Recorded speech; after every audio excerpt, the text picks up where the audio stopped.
Je vais maintenant vous entretenir de la section des affaires sociales et d'abord de sa compétence.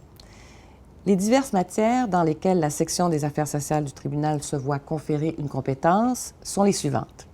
En matière de sécurité ou soutien du revenu, d'aide et d'allocation sociale. En matière de services de santé et services sociaux, d'éducation et de sécurité routière. En matière de régime de rente. En matière d'indemnisation. En matière d'immigration et en matière de santé mentale.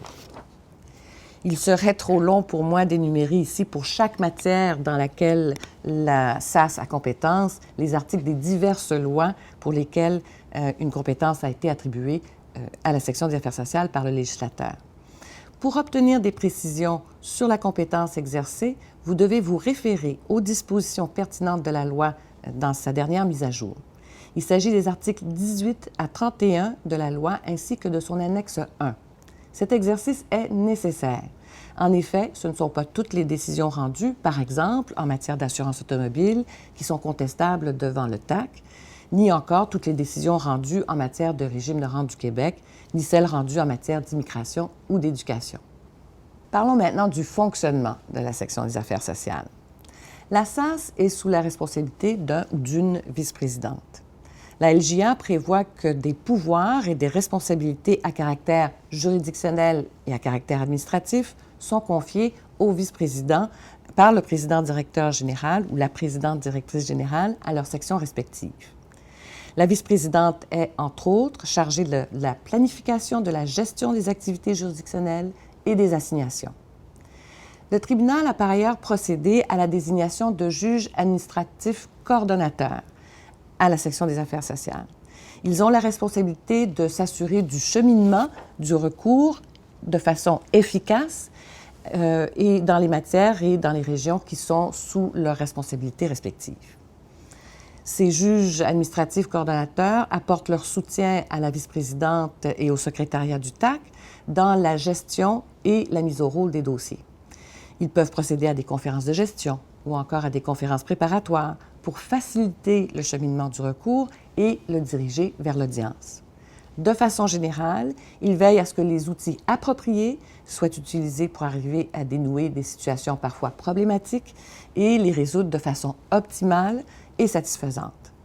Ils traitent également des demandes de remise, sauf exception. La section des affaires sociales compte, sous la gouverne de la vice-présidente, plus d'une cinquantaine de juges administratifs à temps plein et une vingtaine de juges administratifs à temps partiel. Il faut parler évidemment de la représentation devant la section des affaires sociales. Tout avocat dûment inscrit au tableau de l'Ordre du barreau du Québec peut représenter une partie. Celle-ci peut, par ailleurs, également être représentée devant le tribunal par une autre personne qu'un avocat et dont le droit de se faire a été spécifiquement conféré par le législateur. On peut penser au syndic, on peut penser à un tuteur ou à un curateur. Revenons aux avocats. Le professionnel radié, déclaré inhabile à exercer sa profession ou dont le droit d'exercer des activités professionnelles a été soit limité ou suspendu en application du Code des professions ou d'une loi professionnelle, ne peut agir comme représentant. C'est l'article 102 de la loi qui le prévoit. Par ailleurs, ce même article 102 prévoit, donc dans des cas qui sont expressément énoncés, qu'une partie peut se faire représenter par une personne de son choix qui n'est pas avocat. À titre d'exemple, cet article prévoit que le ministre de l'Emploi et de la Solidarité sociale peut se faire représenter par une personne de son choix devant la section des affaires sociales s'il s'agit d'un recours exercé en vertu de la loi sur l'aide aux personnes et aux familles en matière de sécurité du revenu, d'aide et d'allocation sociale. Parlons maintenant du déroulement général de l'instance. Nous verrons plus loin en détail chacune des étapes de l'instance, mais je crois qu'il est bon de vous donner d'abord une vue générale de son déroulement. L'instance débute par le dépôt auprès du tribunal administratif de la requête introductive de recours que vous aurez produite dans le délai imparti par la loi. Vous recevrez, tout comme la partie intimée et le cas échéant la partie mise en cause, un accusé de réception de la part du tribunal de votre requête introductive du recours. Dans les 30 jours de la réception donc, de ce recours, l'autorité administrative dont la décision est contestée, habituellement la partie intimée, est tenue de transmettre au tribunal et à la partie requérante que vous représentez une copie du dossier relatif à l'affaire, de même que le nom de son représentant. C'est l'article 113.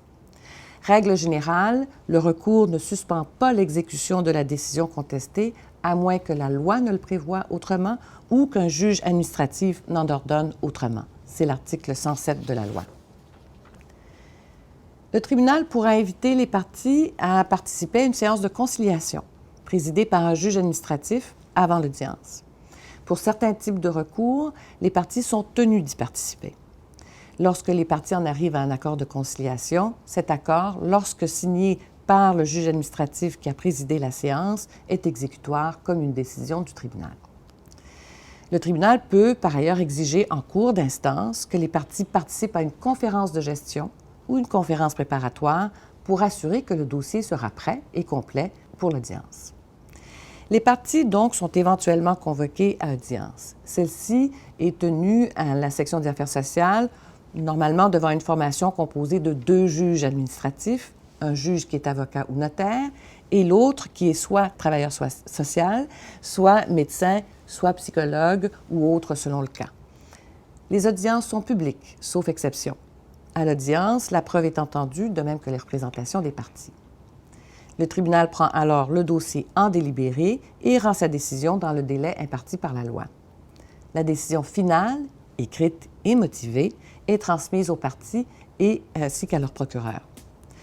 C'est fait par la poste. Un désistement peut être transmis en tout temps au tribunal. Voyons maintenant chacune de ces étapes en détail.